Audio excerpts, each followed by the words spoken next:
जय हिंद, वंदे मातरम। दोस्तों, आपका स्वागत है आपके अपने YouTube चैनल एग्जाम क्लासेस में। दोस्तों, आज की जो हम अपनी नई वीडियो लेकर आ गए हैं हिंदी की, अपने बहुत ही अच्छे अच्छे क्वेश्चन जो आने वाले आपके यूपी ट्रिपल एससी पेट लेखपाल और वीडियो के जो एग्ज़ाम आने वाले हैं उस पर बहुत ही महत्वपूर्ण क्वेश्चन है। तो देर न करते हुए वीडियो को स्टार्ट करते हैं। अपने पहले क्वेश्चन की तरफ आगे बढ़ते हैं। हमारा पहला क्वेश्चन है, श्रृंगार रस का स्थायी भाव कौन सा होता है। तो आपको दोस्तों ये बताना है कि श्रृंगार रस का स्थायी भाव कौन सा होता है। तो इस क्वेश्चन का जो सही आंसर होगा आपका ए ऑप्शन बिल्कुल सही होगा। ए ऑप्शन रति होता है आपका। दूसरे क्वेश्चन की तरफ आगे बढ़ते हैं। अनुप्रास अलंकार किसमें पाया जाता है। अनुप्रास अलंकार की अगर बात करें तो वर्णों की जहाँ पे पुनरावृत्ति होती है वहाँ पे अनुप्रास अलंकार पाया जाता है। तो इस क्वेश्चन जो सही आंसर होगा वो आपका बी ऑप्शन बिल्कुल सही आंसर होगा। तीसरे क्वेश्चन की तरफ आगे बढ़ते हैं दोस्तों। दोहा छंद में कुल कितनी मात्राएं होती हैं। अगर दोहा छंद की बात करें तो तीसरे क्वेश्चन में आपके इसमें 24 मात्राएं होती हैं। 24 पर टोटल 48 मात्राएं होती हैं। तो इस क्वेश्चन का जो आपका बी ऑप्शन बिल्कुल सही होगा। चौथे क्वेश्चन तो आप, राम की शक्ति पूजा कविता के लेखक कौन है।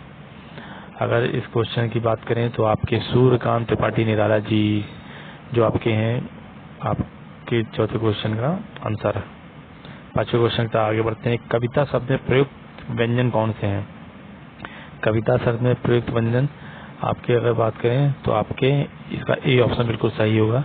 का, वा, ता ये सभी जो आपके प्रयुक्त व्यंजन है। अगर व्यंजन की बात करें, अगर छठे क्वेश्चन की तरफ अपने आगे बढ़ते हैं। हास्य रस का स्थायी भाव क्या है।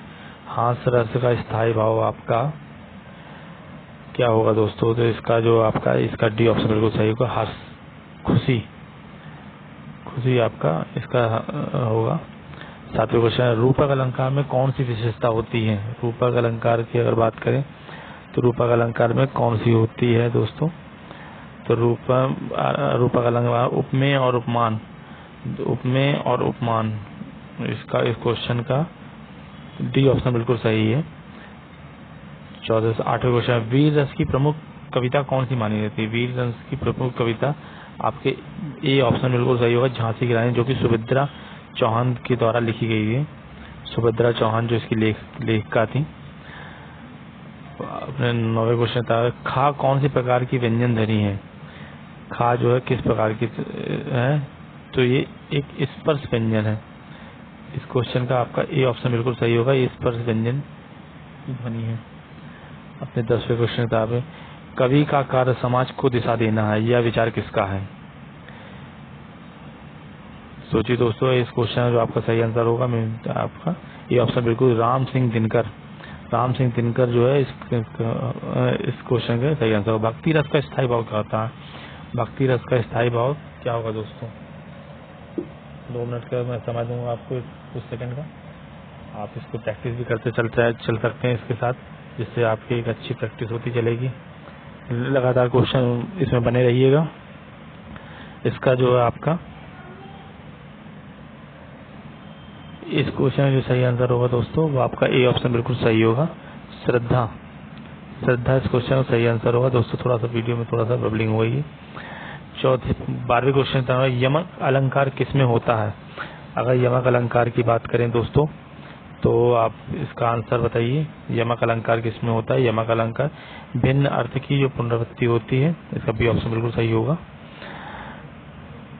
तो अपने 13वें क्वेश्चन की तरफ आगे बढ़ते हैं। तो रोला छंद में कितनी मात्राएं होती हैं। अगर रोला छंद की मात्राओं की बात करें तो इसमें जो है आपका इस क्वेश्चन में जो आपका 36 जो है सी ऑप्शन होगा, जिसमें 16 + 20 जो होता है रोला छंद की मात्राएं होती हैं। 14वें क्वेश्चन आपने आगे बढ़ते हैं। कामायनी किस प्रकार की प्रमुख काव्य रचना मानी जाती है। तो इस क्वेश्चन में जो आपका सही आंसर होगा वो आपका बी ऑप्शन होगा, शांत रस की। दोस्तों, अपने अगले क्वेश्चन, गा किस प्रकार की व्यंजन है। गा जो है किस प्रकार का व्यंजन है। तो गा भी आपका स्पर्श व्यंजन में आता है दोस्तों। 16वां क्वेश्चन था, सूरदास किस रस के कवि माने जाते हैं। सूरदास आपके भक्ति रस के कवि माने। इसके बी ऑप्शन आपका बिल्कुल सही होगा।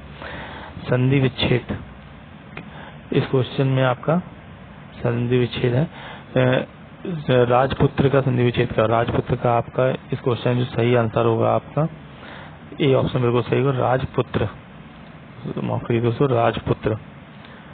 अपने 18वें क्वेश्चन की तरफ। प्रेमचंद की प्रमुख रचना कौन सी है? प्रेमचंद की प्रमुख रचना है गोदान आपकी। दोस्तों अगर वीडियो आपको अच्छी लगी, इन्फॉर्मेटिव लगी तो वीडियो को लाइक करिए, शेयर करिए, सब्सक्राइब करिए, बेल आइकन दबाना मत भूलिएगा। धन्यवाद।